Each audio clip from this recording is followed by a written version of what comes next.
Bom dia, tudo bem?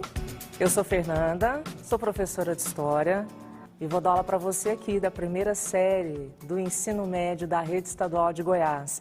Lembrando que seu projeto SEDUC em Ação 2021.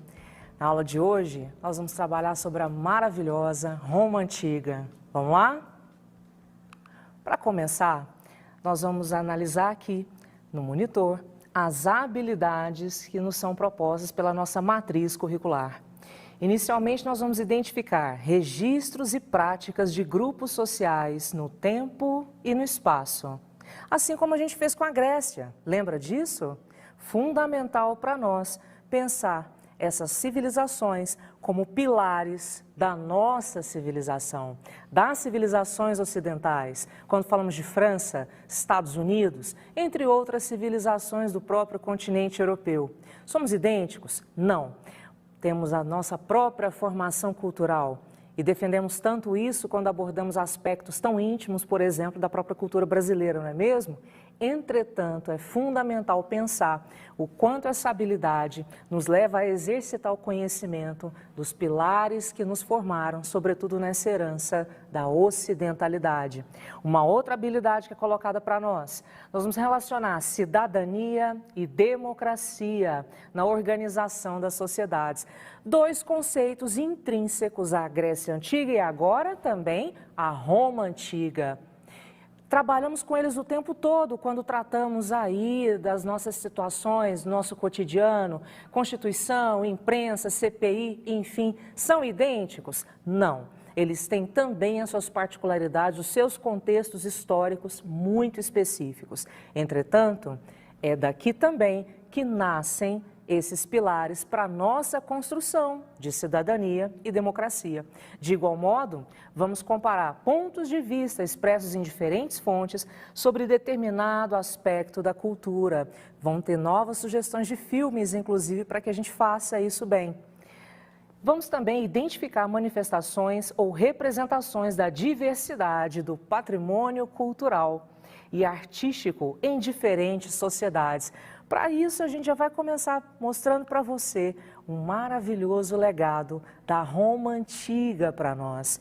Veja você, eu tenho aqui a própria situação do direito romano. Você, primeira série, amadurecendo ainda sobre o que você vai fazer na faculdade. Pois é, caso você opte pelo direito, você vai trabalhar muito a história da Roma Antiga, sobretudo com base no direito romano. O próprio latim, que é a matriz da nossa língua, latim é língua morta, mas pense numa árvore frondosa. E quantos ramos o latim deixou para nós?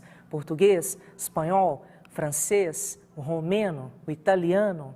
Outros legados, a magnitude da arquitetura romana, o Coliseu, a Fontana de Trevi, entre outras grandes situações, outros grandes monumentos, outros grandes aspectos que nós vamos contemplar aqui. No outro lance, a questão da religião. Em Roma, o berço do cristianismo, o berço da Igreja Católica, grande legado, grande pilar da ocidentalidade. E para a gente começar a pensar a evolução de Roma, nós vamos atrelar, vamos associar filosofia e política. Eram indissociáveis. Era elementar a filosofia para que se praticasse a política na Roma Antiga. E aqui a gente tem uma discussão curiosíssima que traz duas perspectivas sobre a origem de Roma, a perspectiva lendária e a perspectiva histórica. Uma perspectiva histórica, vamos nela? Mais fácil primeiro?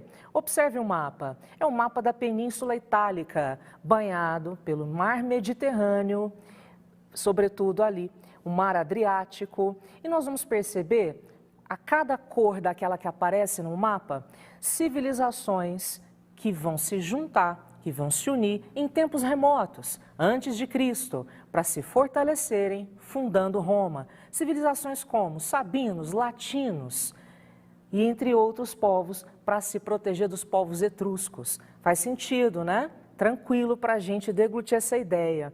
e a ideia lendária de que dois bebês, Rômulo e Remo, teriam sido encontrados por uma loba, criados, amamentados, acariciados, até que cresceram, sua natureza humana aflorou, tiveram contato com outros seres humanos. Amulho, na mitologia, teria então os adotado e, por fim, na fase adulta, seus valores, suas ganâncias acabaram promovendo a rivalidade entre os dois irmãos. Rômulo teria matado Remo e fundado Roma. Isso te lembra alguma outra história de gêmeos? Pensa nisso. Mas avançando na perspectiva histórica, nós vamos perpassar pela evolução da monarquia, da república e no nosso próximo encontro nós vamos conversar com bastante carinho sobre o Império Romano. Até que a gente chegue lá, nós vamos pensar a estrutura da monarquia, que vai ter reis, são 7 reis ao longo da história de Roma. Consta que a maioria deles teria sido lendários, inclusive de origem etrusca. Tá? O último rei teria sido assassinado pelo Senado, os mandatos não eram cassados através de impeachments, não eram investigados através de CPIs, eles se matavam. Por quê? Porque os cargos eram vitalícios. E o Senado, composto principalmente pelos patrícios, nascidos em Roma, homens de linhagem feminina romana, lembrou a Grécia de novo, não lembrou? Proprietários de terra, vão ser eles então que vão compor o Senado, principalmente. E quando mais jovens, as assembleias. Senado vem de sênior, o conselho dos sêniors, os homens mais sábios que vão deter uma maior gama de poder naquela civilização. No entanto, na medida em que o Senado galga maior poder ao longo da evolução política de Roma, o Senado instaura a República. E durante a República nós vamos perceber a vasta expansão do território da República. Os exércitos vão conquistar vastos territórios. E é importante pensar o quanto durante a República os patrícios, vamos ver o slide anterior, dialogam o tempo todo com os plebeus. Plebeus nem sempre são os mais pobres, mas vão ser a maioria, tá? Os plebeus detinham o comércio, o artesanato, mas não detinham direitos políticos. E na medida em que a República avança, nós vamos perceber grandes tensões sociais, grandes colisões entre patrícios e plebeus, na busca dos plebeus por alguma inserção dentro do poder, dentro da República. A base da sociedade é escravista. Na maioria dos casos, o escravo prisioneiro de guerra, ok? E avançando nessa situação de expansão territorial, para cada território que Roma dominava, o povo também era dominado e automaticamente escravo. Vamos ter as circunstâncias de escravidão por dívida, mas vai predominar a escravidão através da dominação dos povos. E as tensões sociais vão se agravar, patrícios vão enriquecer, plebeus vão galgar direitos através da lei da 12 tábuas, por exemplo, através da busca pelo direito a constituir o tribuno da plebe, mas uma contrapartida, o número de escravos foi se tornando cada vez maior. E por falar nessas tensões sociais, é importante que a gente destaque, nesse processo de expansão territorial, uma grande concentração de poder do Senado. Eu destaco a maior rebelião de escravos de toda a história, liderada por Espartacus. Espartacus era da Trácia e vai militar não só pela sua liberdade, da sua família, do seu povo, como também vai militar pelo fim da escravidão em Roma. A base produtiva de Roma. Fica para você uma dica da questão estadual de Ponta Grossa. Vamos lá? Do Paraná. A antiguidade greco-romana tornou a escravidão absoluta na forma e dominante na extensão, convertendo-se maciça e generalizada na Grécia. É uma questão discursiva, você vai resolver ela no seu caderno. E ela pede para você, nesse contexto, explique as razões do último movimento rebelde contra Roma, liderada por Espartacus. É um movimento sufocado pelo primeiro triunvirato, sobretudo na figura de Crasso, que também compunha o primeiro triunvirato, Pompeu e Júlio César. Mas, apesar da revolta ter sido sufocada, a República prospera, as militâncias sociais não se perdem, as tensões sociais não acabam e, no entanto, esse patrimônio foi se fomentando ao longo dos séculos da República, antecedendo o nascimento de Cristo, que vai ser um grande tema para nós, voltando à pauta da escravidão no encontro posterior. E por falar nesse patrimônio fantástico que Roma legou, tenho mais uma questão aqui para você. Essa é do Enem de 2016. Vamos lá?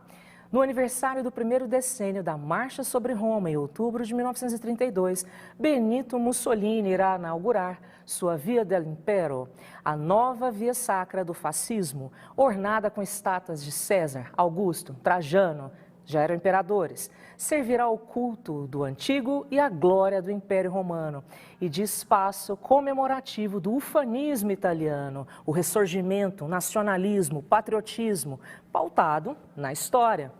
Às sombras do passado, recriado, ergue-se Nova Roma, que pode vangloriar-se e celebrar seus imperadores e homens fortes, e seus grandes poetas e apólogos como Horácio e Virgílio, uma forma do Mussolini fomentar e sustentar o Estado fascista, apesar de todas as questões que já abordaremos também em encontros posteriores.